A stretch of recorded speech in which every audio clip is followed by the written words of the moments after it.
Alhamdulillahirabbil alamin. Allahumma shalli ala sayyidina Muhammadin wa ala ali sayyidina Muhammad. Segala puji bagi Allah Subhanahu wa taala yang menciptakan 7 lapis langit bersusun-susun, menghamparkan 7 lapis bumi, membentangkan 7 kolam lautan, menurunkan hujan dari langit, menumbuhkan pepohonan, mengeluarkan batang-batangnya, mengeluarkan ranting-rantingnya, mengeluarkan daun-daunnya, mengeluarkan bunga-bunganya, mengeluarkan buah-buahnya, merubah warnanya dari hijau menjadi kuning, merubah rasanya dari asam menjadi manis. Ini semua kerja Allah Subhanahu wa taala. La ilaha illallah. Salawat dan salam kita sanjungkan kepada yang mulia yang kita Rasulullah sallallahu alaihi wasallam yang telah berjuang bersama keluarga, sahabat dan seluruh pengikutnya hingga akhir zaman. Semoga kita digolongkan sebagai pengikut baginda sallallahu yang setia hingga akhir hayat. Amin. Tema kita pagi ini insyaallah usaha Nabi. Ada berbagai macam usaha di permukaan bumi ini. Ada usaha pertanian, usaha perdagangan, usaha perindustrian, usaha politik. Tetapi ada yang merupakan umat hari ini, yakni usaha Nabi.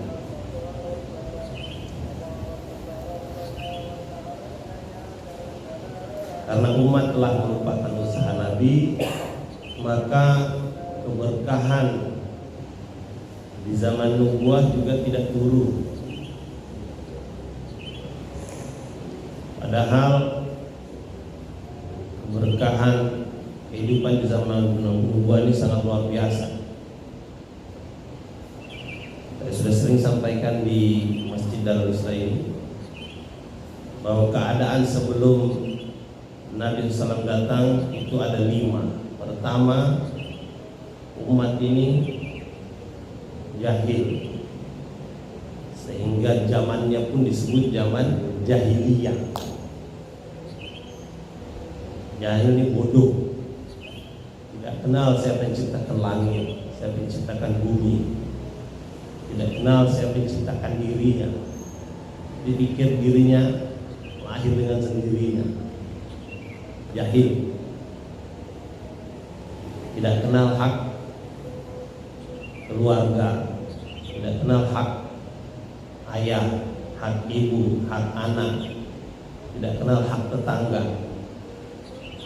Unta tetangga lewat, kadang-kadang dianggap untanya sendiri.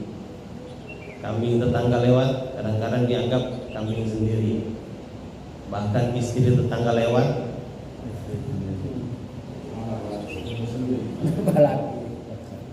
namanya jahil.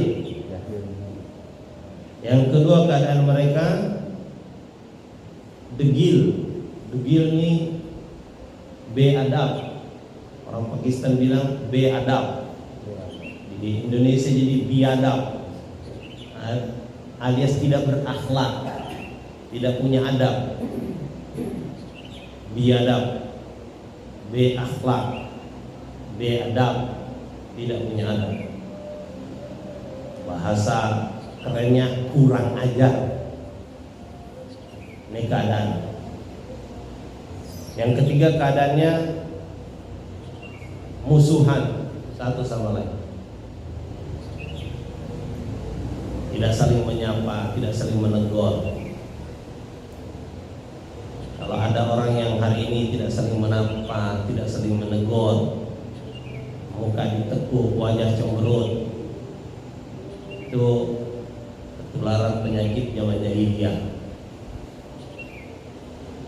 Berjumpa melengos, tidak saling ucap salam, tidak senyum, itu warisan penyakit zaman jahiliyah.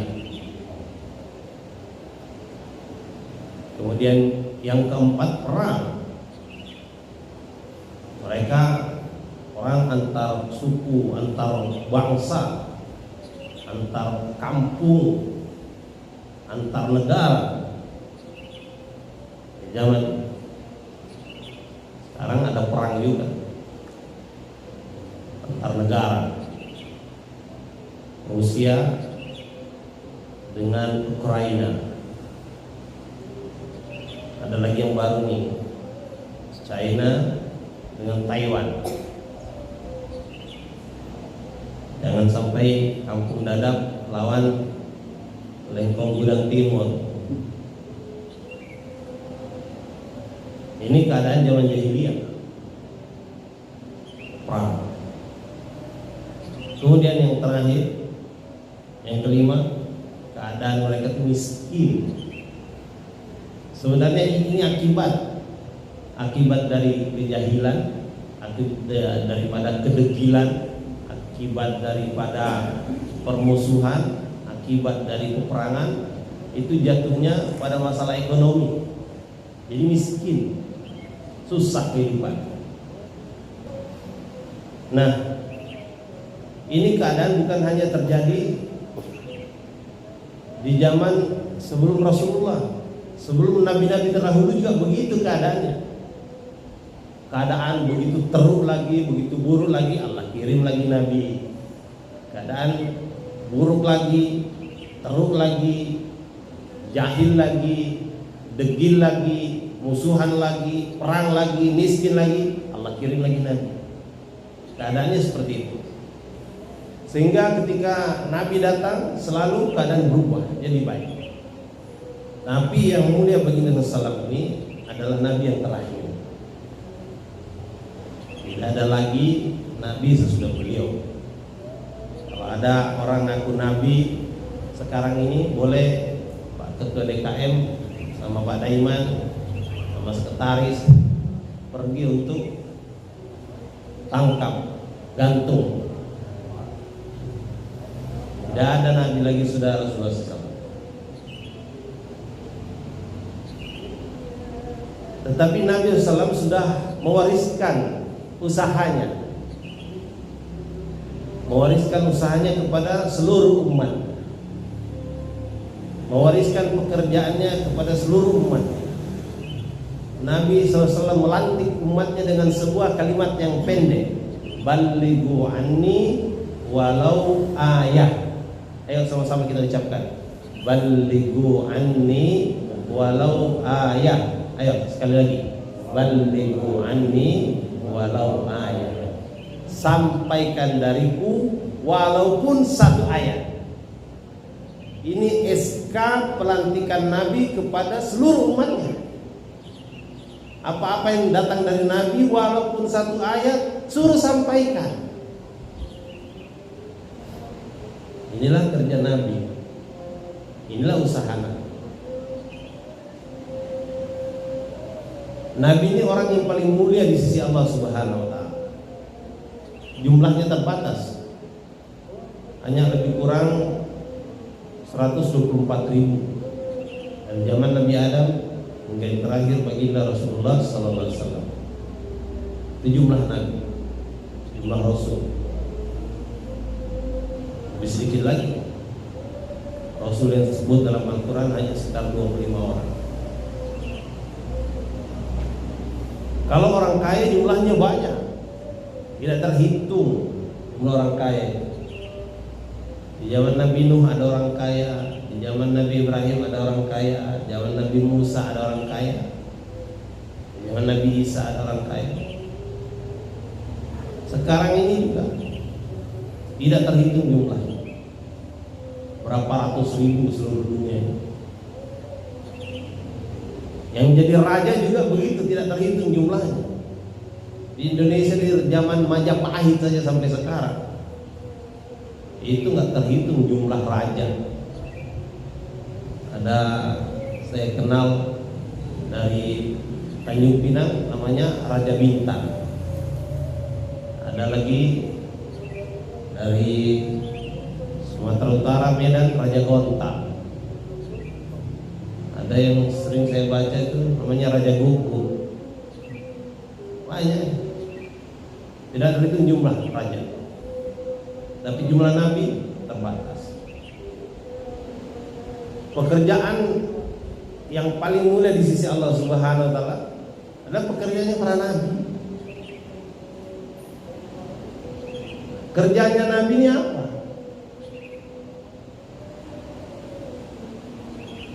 Orang hari ini merasa takut kalau disuruh buat kerja nabi, disuruh buat usaha nabi. Padahal usaha nabi ini membawa kemuliaan. Orang yang preman besar, tukang pukul, tukang bunuh, Sayyidina Umar bin Khattab ketika dia buat usaha nabi itu berubah jadi sangat mulia, jadi sangat dihormati.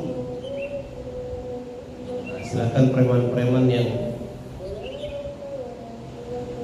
pernah mengikuti jejak Sayyidina Umar ketika jahiliyah mulai mengikutinya zaman nubuwah, hijrah namanya.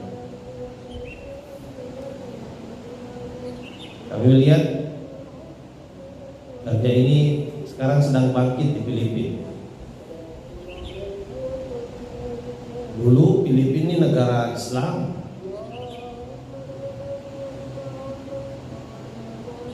tahun 1500-an datang Spanyol, rubah dia. Karena Spanyol datang berdakwah. Walaupun kita menyebutnya dakwah kebatilan, tetapi buktinya efektif. Orang-orang Islam berubah menjadi Katolik Filipina. Tiap hari orang-orang menyebut ini balik Islam, balik Islam, balik Islam. Bukan masuk Islam. Ketika kami sampai di Filipina itu kami dijemput di airport. Mereka menyambut kami, mabuhay katanya, mabuhay. Saya pikir-pikir kenapa disebut mabuhay. Mungkin ini dari bahasa Arab, marhaba, welcome, selamat datang. Filipina, kita dibawa ke kota Manila, markas Golden Mosque, MGM. Itu hari Jumat, 3 orang di hadapan kita bersyahadat. Saya tanya mereka, they embrace Islam? No, they are not embrace Islam. They reverse to Islam. Mereka balik Islam. Balik Islam itu bahasa dia. Kalau kita kan kembali atau masuk atau pulang ke pangkuan Islam. Tapi mereka sudah menjadi istilah dalam bahasa Tagalog. Orang masuk Islam ini istilahnya balik Islam. Kami dibawa kota Manila, saya baca sejarah kota Manila. Ternyata itu dulu namanya Kerajaan Amanila. Kerajaan Amanila. Fi amanillah. Kemudian kami dibawa ke tepi kota berbatasan dengan Makati. Saya pikir-pikir Makati. Di situ ada KBRI, Kedutaan Besar Republik Indonesia. Saya pikir mungkin dulu ini Makkatil Mukarramah. Di Makati. Wali kota itu nanya, apalah hikmahnya kami dibawa ke Filipina. Padahal tadinya kami bertuju nih, itu diusulkan ke Jepang. Kami datang ke kedutaan Jepang mengurus visa, ternyata belum siap Jepang menerima jemaah. Dan kami balik lapor ke markas Kebonjeruk. Kemudian mereka usulkan, kalau gitu kalian ke Armenia aja. Masya Allah, Armenia ini bekas Soviet, Rusia. Mungkin karena sekarang lagi perang, rudal-rudal yang ditembakkan ke Ukraina bisa-bisa nyenggol-nyenggol ke Armenia. Jadi hati kami dagdikduk. Tapi kami dikasih tahu keberanian itu tidak akan memperpendek umur, dan menjadi pengecut itu tidak akan memperpanjang umur. Jadi penakut itu tidak akan memperpanjang umur. Ya udahlah, saya telepon ke Armenia. Mereka katakan, welcome, selamat datang, kami tunggu. Rupanya baru ada satu jamaah Indonesia pulang dari sana. Jamaah Indonesia ke sana itu tidak ketemu masjid satu pun. Mereka tiap hari jalan ke taman-taman, ke pasar-pasar, tidak ketemu satu orang Islam. Nanti hari ke-20 ketika dia mengucap assalamualaikum, ada satu orang yang jawab waalaikumsalam. Hey, where are you from? Walaupun bahasanya bahasa Rusia, tapi mereka berusaha untuk berbahasa Inggris. Hari ke-20 baru ketemu satu orang Islam. Mereka tinggal di hotel. Jamaah dari Sulawesi Selatan dan NTB ada 6 orang. Nah, dari satu orang ini ditanya, di mana masjid di sini? Tidak ada masjid di Armenia. Ada dulu masjid bekas Syiah, tapi sekarang juga tidak dipakai. Jadi mereka selama ini sholatnya di kamar hotel. Kemudian satu orang ini menjadi dalil, menunjuk jalan untuk bertemu orang-orang Islam. Akhirnya menjelang pulang, mereka bisa mengumpulkan hampir 100 orang Islam di Armenia. Satu negara itu Islam lebih kurang hanya 100 orang. Kita bersyukur di sini, mana-mana kita ketemu saudara kita orang Islam. Jadi karena laporan itu sampai di Kebun Jeruk, akhirnya jamaah kami diusulkan ke Armenia. Udah, Pak Cipto langsung urus visa ke Armenia, bayar 32 US dollar, kurang 500.000. Sambil menunggu keputusan yang asli dari markas dunia di Nizamuddin. Ternyata 2 hari kemudian datang putusan jemaah ini ke Filipina. Masya Allah, kami tarik nafas. Cuma itu tadi, kenapa ke Filipina? Yang pertanyaan Pak Wali Kota Helmi Hasan, kenapa Filipina? Kan ada banyak negara yang lain yang tidak perang. Kami itu usulnya ke Qatar atau Thailand. Kalau Thailand kami sudah tahu cara kerjanya. Di Thailand ini orang itu diikram 9 kali, baru 1 kali ditaskid. Thailand ini kerjanya bagus. Maka kami usulkan Thailand. Ternyata putusnya Filipina. Ya sudah, kami berangkat. Ternyata Allah itu tunjuk. Hari kedua kami di Manila, 3 orang masuk Islam. Tiap hari ketemu orang baru masuk Islam. Ini namanya tadinya adalah Alberto, sekarang Abdurrahman. Mereka bangga sebagai Islam. Ada satu orang sopir mengantar kami dari Barokai Island ke San Jose.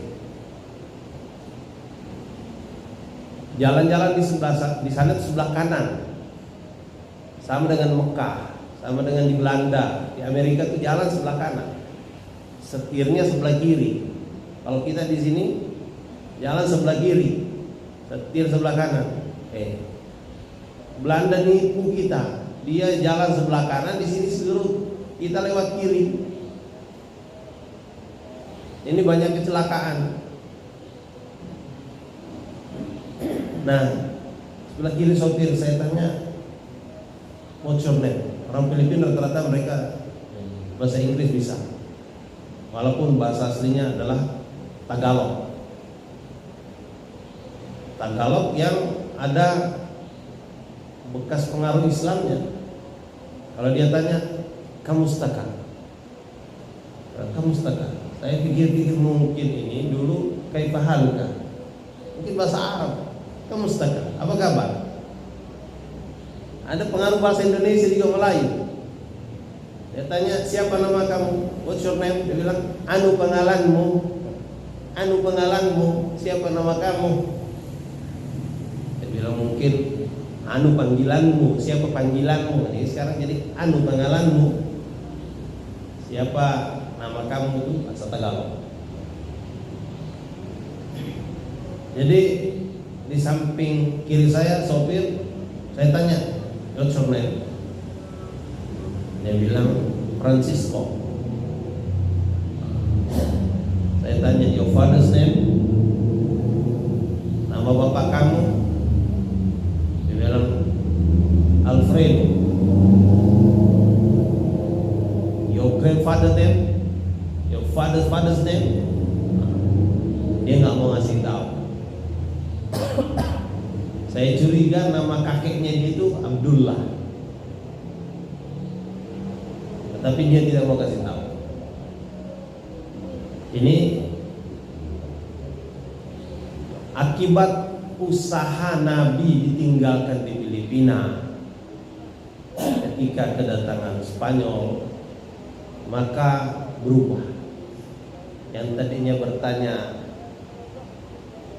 kaifahaluka, sekarang berubah menjadi kamustaka.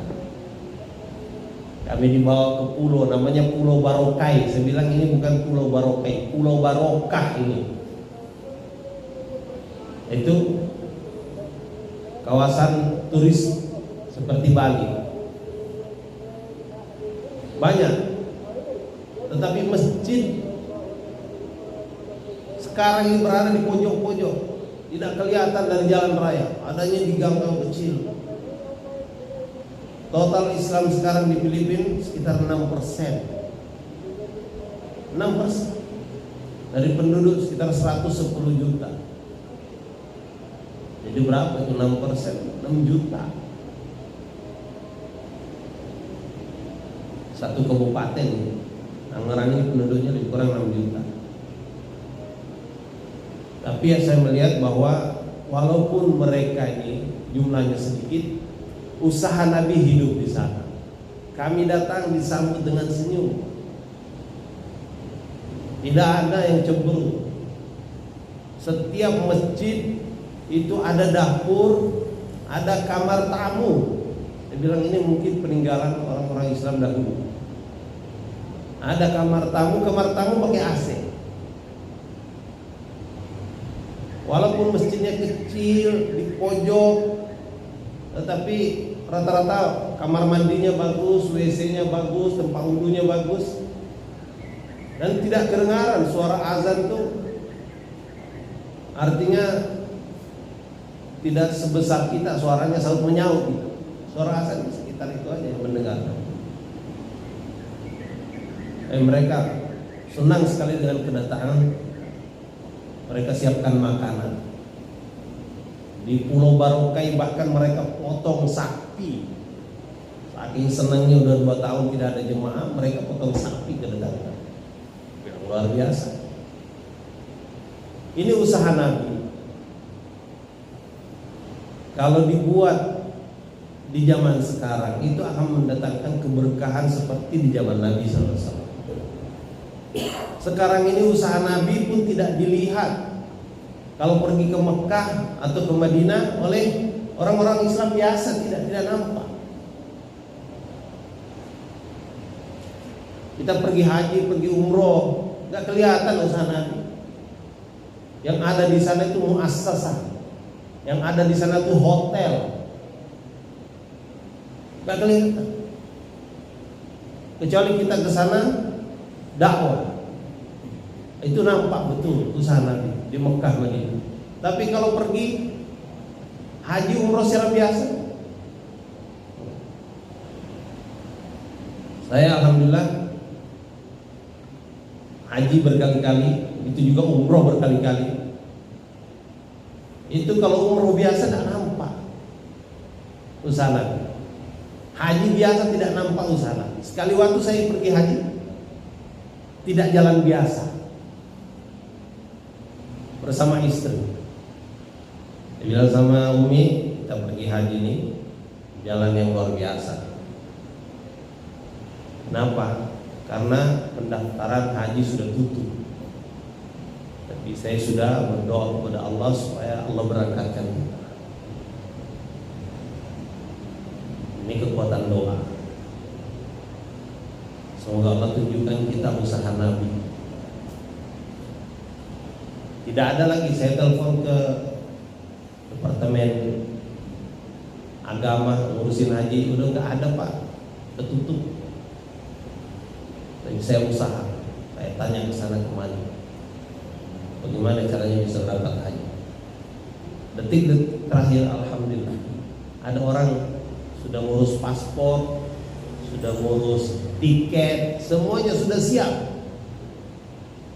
Ketika orang yang mau berangkat mati, datang malaikat maut menjemput.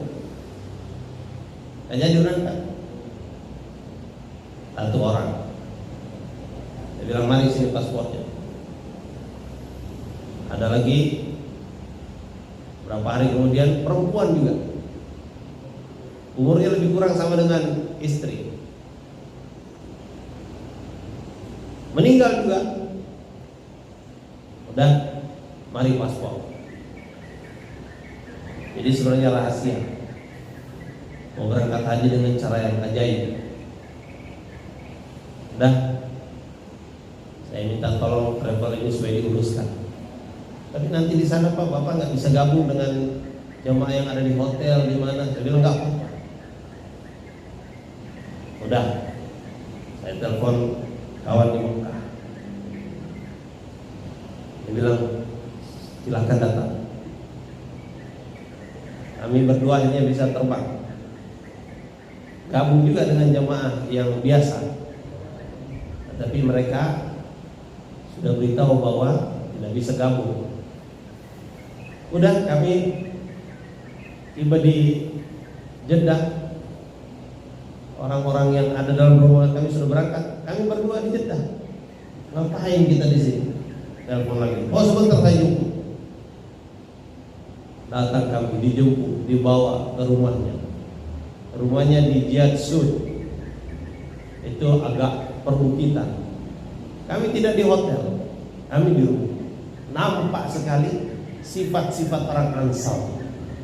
Dia sediakan kamar, sediakan rumah, siapkan makan, subhanallah. Boleh juga kalau ada yang mengikuti jejak ini. Tapi ini rahasia tahun 2002 kalau misalnya saya berangkat dengan cara seperti itu. Tidak di hotel, di rumah. Sifat orang Mekah nampak, sifat orang Madinah nampak. Di Madinah juga begitu. Telepon kawan, alhamdulillah, diletakkan, dilayani mereka. Nah, kembali ke usaha Nabi. Usaha Nabi ini berbeda dengan usaha-usaha dulu. Usaha pertanian tempatnya di kebun, hasilnya makanan-makanan. Usaha perdagangan tempatnya di pasar, hasilnya laba. Usaha perindustrian tempatnya di pabrik, hasilnya barang-barang. Usaha politik tempatnya di tengah-tengah masyarakat, hasilnya nanti jabatan. Nah, usaha Nabi ini usaha hidayah. Tempatnya dalam hati-hati manusia, hasilnya hidayah. Hidayah ini barang yang sangat mahal, barang yang sangat penting. Hidayah ini cahaya untuk membedakan yang hak dengan yang batil. Orang hari ini tidak bisa membedakan mana tali, mana ular karena gelap. Tapi kalau terang itu ketahuan, oh ini tali, ini ular. Hari ini kita dipaksa setiap hari minta hidayah minimal 17 kali. Karena begitu pentingnya namanya hidayah ini. Ihdinas siratal mustaqim. Ya Allah, tunjukkan kami jalan yang lurus. Hidayah. Inilah yang menjadi hasil daripada usaha Nabi. Usaha Nabi ini ada 4 bagian. Yang pertama, usaha dakwah. dakwah ilallah.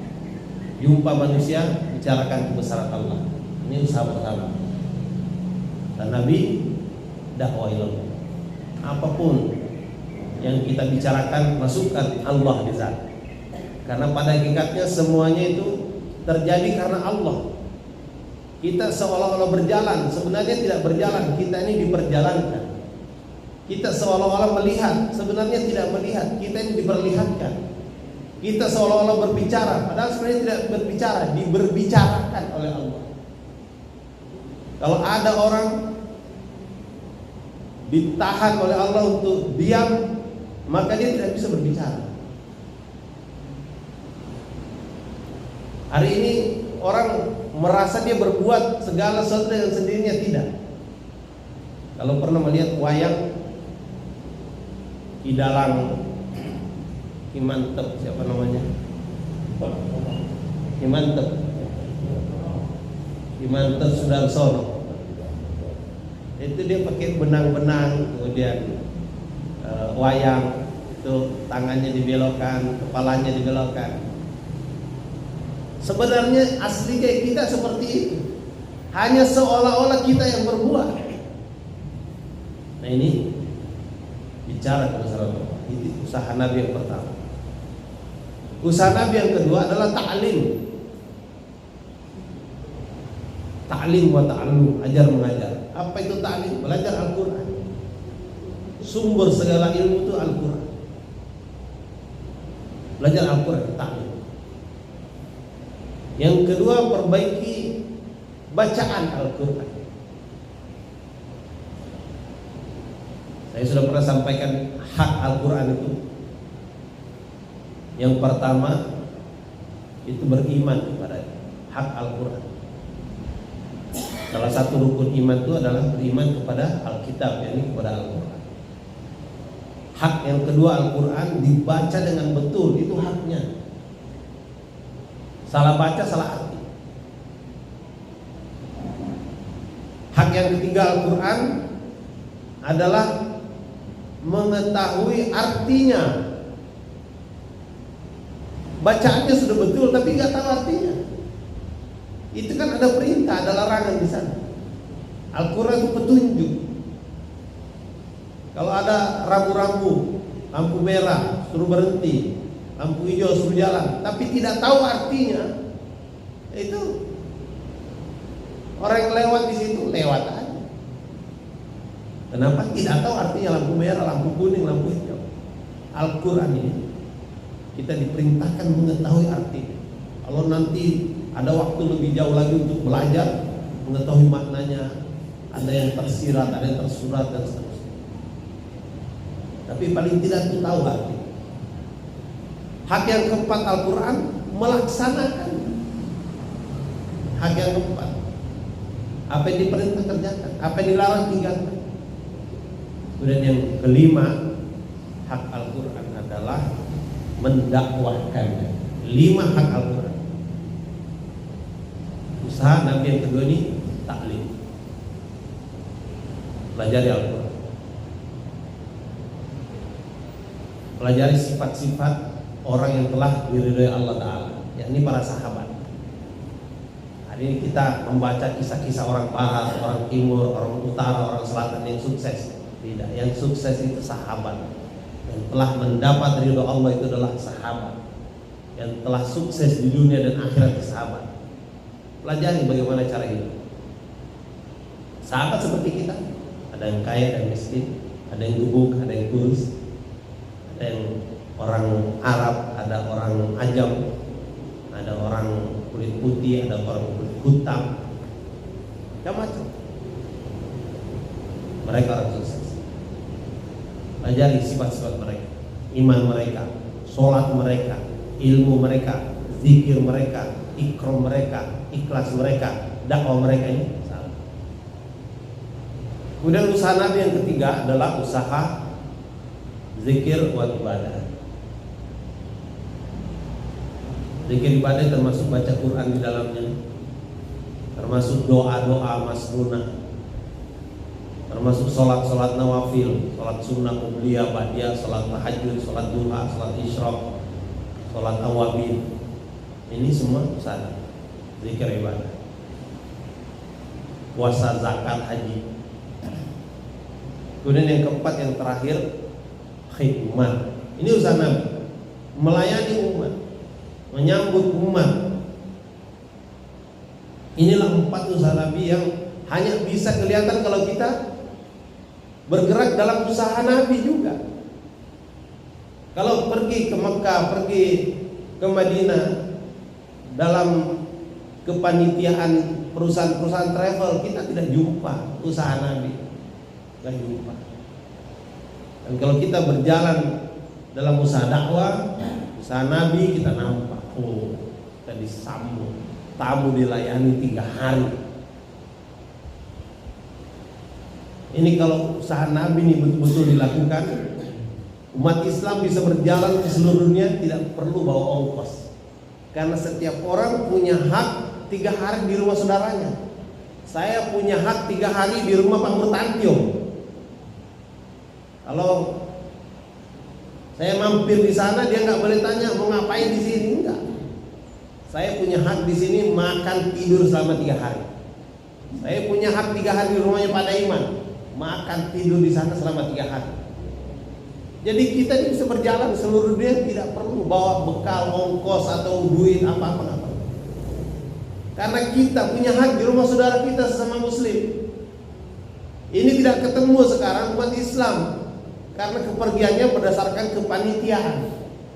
Tapi kalau berdasarkan musyawarah, perginya dalam usaha dakwah, jangankan bergerak dalam negeri, keluar negeri, kita dipotongkan kambing, kita dipotongkan sapi, kita 3 hari di masjid tidak keluar ongkos apa. Ini baik itu negerinya negeri mayoritas muslim ataupun minoritas muslim. Filipina 6%, kemarin kami di Kamboja hanya 7% Islam, sama. Kalau di India kita sampai disuap-suapin mulutnya orang Islam India. Ini hebatnya usaha Nabi, berkahnya usaha Nabi. Hari ini banyak yang belum kenal karena melihat itu dari luar. Oh, kasihan ini, ninggalkan istrinya, ninggalkan anaknya, ninggalkan pekerjaannya, itu nampaknya dari luar, kasihan. Seperti kita melihat rumah dari jauh, oh, tidak ada kamarnya, tidak ada dapurnya, tidak ada tempat tidurnya, karena ngelihatnya dari luar. Masuk ke dalam full AC, full microwave. Dia mulia usaha Nabi ini adalah warisan yang ditinggalkan Rasulullah SAW kepada seluruh umatnya. SK pelantikan Nabi itu telah disampaikan menjelang Haji Wada, menjelang wafatnya Rasulullah SAW. Balighu anni walau ayat, sampaikan dariku walaupun 1 ayat. Semoga temuan yang singkat ini memberikan sedikit pencerahan kepada kita. Kenapa usaha ini penuh barokah di zaman Rasulullah, hingga sahabat kehidupannya makmur sejahtera di tengah-tengah tanah yang gersang kering kerontang. Kita hidupnya sengsara di tengah tanah-tanah kita yang subur dan gembur, lautan kita yang luas. Asbab kita meninggalkan usaha. Karena itu saya mengajak kepada saudara-saudara sekalian, pada pemirsa sekalian, kita ambil usaha Nabi ini bukan untuk kepentingan orang, tapi untuk kepentingan diri kita sendiri. Hidayah dengan Allah Subhanahu wa taala, tapi kita diperintahkan buat usaha. Walladzina jahadu fina lanahdiyannahum subulana. Siapa yang berusaha, siapa yang bersungguh-sungguh di jalan kami akan bukakan baginya jalan-jalan hidayah. Semoga bermanfaat. Jazakumullah khair. Ada pertanyaan sekarang?